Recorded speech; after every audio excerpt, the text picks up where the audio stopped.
और चलिए बात करते हैं अब खबरों के विस्तार से। मध्य प्रदेश में आगामी विधानसभा चुनाव को लेकर बीजेपी जन आशीर्वाद यात्रा निकाल रही है, लेकिन इसी बीच पूर्व मुख्यमंत्री और बीजेपी की वरिष्ठ नेता उमा भारती ने बयान देकर एक सियासी पारा चढ़ा दिया है। दरअसल उमा भारती को जन आशीर्वाद यात्रा में पार्टी ने नजरअंदाज किया।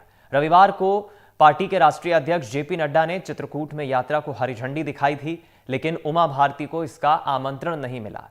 उमा भारती ने कहा कि हो सकता है कि वे घबरा गए हों कि अगर मैं वहां रहूंगी तो पूरी जनता का ध्यान मुझ पर होगा। उमा भारती ने कहा कि अगर ज्योतिरादित्य सिंधिया ने बीजेपी को सरकार बनाने में मदद की तो मैंने भी उन्हें बड़ी बहुमत वाली सरकार बनाने में मदद की। उन्होंने आगे कहा कि कम से कम मैं यात्रा के शुभारंभ पर आमंत्रित किए जाने के योग्य तो थी। भले ही मैं वहां नहीं जाती, लेकिन फिर भी मैं आगामी चुनाव में भाजपा के लिए प्रचार करूंगी और वोट भी मांगूंगी। 28 सीटों पर चुनाव हुए तो हम 22 के जीते और मेरे पास के चुनाव को बात किया और जो आशीर्वाद यात्रा में थी मुझे नहीं बुलाया तो तुमको लगता है कि अब तुम सरकार बना लेगी। हाँ, चुनाव के बाद वो बुलाएंगे और मैं चली ही जाऊंगी। मैं भाजपा का ही प्रचार करूंगा, मैं भाजपा के लिए वोट मांगूंगी। लेकिन मेरे मन में ये सवाल जरूर आता है कि ज्योतिरादित्य सिंधिया ने आपकी सरकार बनाई तो मैंने भी तो एक पूरी सरकार बना करके दी और ज्योतिरादित्य सिंधिया मुझे बहुत प्रिय है, मेरे भतीजे हैं, मुझे बहुत प्रिय है, प्राणों से बढ़कर प्रिय है। तो उनको ये ध्यान तो रखना था, मुझे नहीं जाना था। वो घबराते हैं कि मैं पहुंच जाऊंगी तो सारा ध्यान मेरी तरफ चला जाएगा। नहीं, मुझे नहीं जाना था। कम से कम निमंत्रण देने की औपचारिकता पूरी करनी चाहिए। आप मैं इस बात को क्यों दबा के रखूं अपने अंदर कि सरकारी स्कूलों में व्यवस्था अच्छी नहीं है। चलिए, उमा भारती मध्य प्रदेश की राजनीति का वो नाम है जो समय समय पर पार्टी को लेकर आगाह भी करती है, सचेत भी करती है और मुखर है, कुछ भी बोलने से चूकती नहीं है। इस खबर पर और ज्यादा बातचीत करेंगे हम। अमृतांशी जोशी हमारी सहयोगी भोपाल से संवाददाता हमारे साथ जुड़ गई है। अमृतांशी, मुझे याद है वो दौर 2003 का, जब 10 साल दिग्विजय सरकार को हटाने के बाद 2003 में अगर बीजेपी सत्ता में आई थी तो उसका पूरा श्रेय उमा भारती को दिया जाता है, क्योंकि एक क्रांति फैला दी थी। उमा भारती ने ही बीजेपी को 2003 में सत्ता दिलाई थी। और जितना 10 साल के अपने पत्रकारिता करियर में मैंने उमा भारती को देखा है, काफी मुखर है, बोलने से डरती नहीं है, चाहे बुरा लगे अच्छा लगे। और यही बात उन्होंने जन आशीर्वाद यात्रा को लेकर कही है कि आमंत्रण के योग्य तो थी ही, हो सकता है शायद मेरी मौजूदगी से घबरा जाए। क्या ये मुश्किल तो पैदा नहीं करेगा पार्टी के लिए? देखिए, मुखर है उमा भारती, बोलने से चूकती नहीं है और पार्टी उनकी बात को मानती भी है। सबसे खास बात यह है क्योंकि पार्टी के सबसे वरिष्ठ नेता है, पूर्व मुख्यमंत्री रह चुकी हैं। उमा भारती की बातों को, उमा भारती जो चाह रही है उसको पार्टी में कोई भी नेता जो है वो नजरअंदाज करता हुआ नजर नहीं आता है। लेकिन अगर हम बात करें तो जिस तरीके से उमा भारती लगातार जो है अपनी ही पार्टी को जो है सवालों के घेरे में खड़ा कर देती हैं, अपनी ही पार्टी को कहीं ना कहीं घेरती हुई नजर आती हैं, वो कहीं ना कहीं बीजेपी के लिए मुश्किलें जरूर पैदा करता है और विपक्ष को एक मौका दे देता है बीजेपी पर हमला बोलने के लिए। देखिए, कल जो है उमा भारती भोपाल में थी, एक जगह पर पौधारोपण करने के लिए पहुंची हुई थी, मंदिर में दर्शन करने के लिए पहुंची थी और वहां पर अचानक से भाषण देते हुए उमा भारती बोलती हैं कि मुझे जन आशीर्वाद यात्रा में बुलाया नहीं गया, औपचारिक तौर पर सिर्फ निमंत्रण ही देते, मैं नहीं जाती। शायद वो मेरी मौजूदगी से वहां पर घबरा जाती, क्योंकि उमा भारती ये खुद जानती है कि अगर वो कहीं पर भी जाकर कोई बयान देती हैं तो सारे कैमरे उन पर शिफ्ट हो जाते हैं, सारे जो खबरें हैं वो उन पर शिफ्ट हो जाती हैं। और जन आशीर्वाद यात्रा को लेकर भी उन्होंने इसी तरीके का बयान दिया। लेकिन एक बात का जिक्र जो उन्होंने अपने बयान में किया वो थे सिंधिया को लेकर। उन्होंने एक चीज कही कि भले ही उन्होंने सरकार बनाई हो, उनके आने से हमारी सरकार दोबारा से बनी हो, लेकिन अब जो है प्रचार प्रसार मैंने उस समय भी किया था और सरकार बनवाई थी और आगामी समय में भी भारतीय जनता पार्टी के लिए प्रचार प्रसार करती हुई नजर आऊंगी।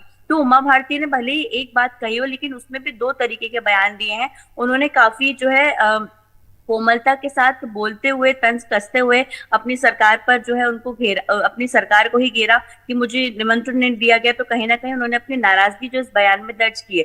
हालांकि दूसरी ओर पल उन्होंने ये भी कहा कि बीजेपी पार्टी से उनको प्रेम है, बीजेपी के लिए प्रचार प्रसार वो करती हुई नजर आएंगी। तो कहीं ना कहीं देखिए, उमा भारती की जो नाराजगी थी ना बुलाने को लेकर, जन आशीर्वाद यात्रा को लेकर, वो कहीं ना कहीं निकलकर सामने आई है। लेकिन देखिए, अब पार्टी में जरूर इससे कहीं ना कहीं खलबली जरूर पैदा हो गई होगी, क्योंकि आला नेताओं तक ये बयान जब गया होगा तो कहीं ना कहीं ये बात उठी होगी कि आखिर निमंत्रण क्यों नहीं दिया गया और इसके सवाल जवाब भी देखिए लगातार उसका दौर जारी था।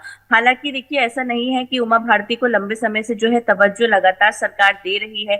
लगातार जो है बड़े नेता उनसे मिलने के लिए जाते हैं, बड़े नेता उनसे रूबरू होते हैं, मुख्यमंत्री खुद मिलने के लिए जाते हैं। और जिस तरीके से अभी मंत्रिमंडल का विस्तार हुआ, जिस तरीके से 39 सीटों की जो उम्मीदवार जारी हुई है, उसमें भी उमा भारती को पूरी तवज्जो देने की कोशिश की गई। राहुल लोधी उनके भतीजे को मंत्री बनाया गया, प्रीतम लोधी जो कि उनके करीबी हैं उनको जो है लिस्ट में उनका नाम भी आया है।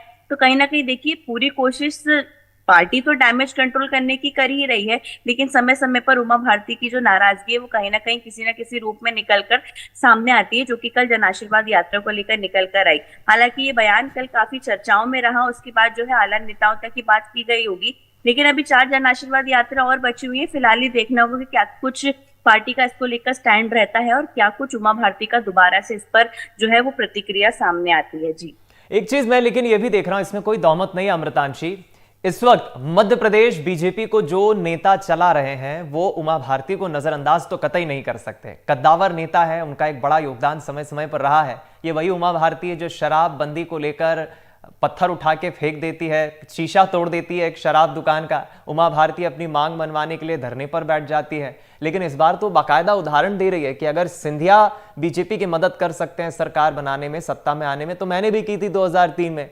अभी इन दिनों कथित तौर पे, मैं फिर कह रहा हूं, एक पत्र वायरल हो रहा है जिसमें उमा भारती ने हस्ताक्षर किए हैं और कुछ सीटों को लेकर बीजेपी के उम्मीदवारों की एक सिफारिश की है वीडी शर्मा से, शिवराज सिंह चौहान से, कि साहब इन सीटों पर मैं चाहूंगी कि आप इन्हें टिकट दें। हालांकि कथित मैं कह रहा हूं, इस पर अभी पुष्टि नहीं हुई है। ये चीजें जो होती है क्या पार्टी नेताओं के सामने मुश्किलें खड़ी कर देती हैं कि सजन दर्द बयां नहीं कर सकते, लेकिन आपका सम्मान और आपका तिरस्कार भी हम नहीं कर सकते। बिल्कुल, देखिए आपने सही कहा, वो पत्र जो है वो कथित है, क्योंकि कल देर रात ही उमा भारती ने उस पत्र को लेकर पुष्टि की है कि ऐसा उन्होंने कोई भी पत्र मुख्यमंत्री या वीडी शर्मा को नहीं लिखा। हालांकि उसमें भी उमा भारती ने जो है दूसरी पल एक और ट्वीट किया है, जो कि थोड़ा डिप्लोमेटिक जरूर हम कहेंगे कि हाँ, हालांकि जो नाम पत्र में दिए हुए हैं उन नामों की मैंने चर्चा मुख्यमंत्री और वीडी शर्मा से जरूर की है कि इन नामों को जो है वो ध्यान रखा जाए जब भी जो है टिकट को लेकर मंथन हो रहा है। तो उमा भारती कहीं ना कहीं ये बताने की पूरी कोशिश कर रही है, भले ही वो पत्र उनका नहीं था, लेकिन जितने भी नाम थे उनको लेकर उमा भारती वहां पर जो है सिफारिश जरूर कर चुकी हैं। तो कहीं ना कहीं देखिए उमा भारती शुरू से ही इस तरीके के बयान देती आई हैं, ट्वीट करती हुई आई हैं, जो कि थोड़े कहीं ना कहीं डिप्लोमेटिक रहे हैं।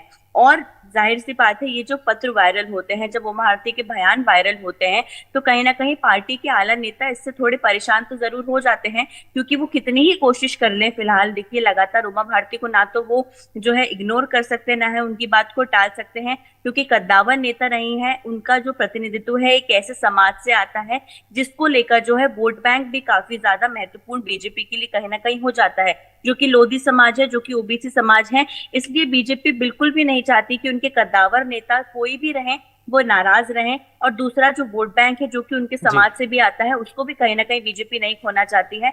तो एक बैलेंस बनाकर लगातार सरकार और संगठन उमा भारती के साथ चल रही है, लेकिन फिर भी उमा भारती समय समय पर उनको जो है सवालों के घेरे में डाल देती है। बिल्कुल अमृतांशी, हर परिवार, हर समाज में एक सदस्य होता है जैसे साथ में लेकर चलना ही होता है, क्योंकि वो उस पद का होता है। राजनीति भी कुछ ऐसी ही होती है। बहुत शुक्रिया आपका इस चर्चा में जुड़ने के लिए, खबर पर हमारे साथ जानकारी साझा करने के लिए।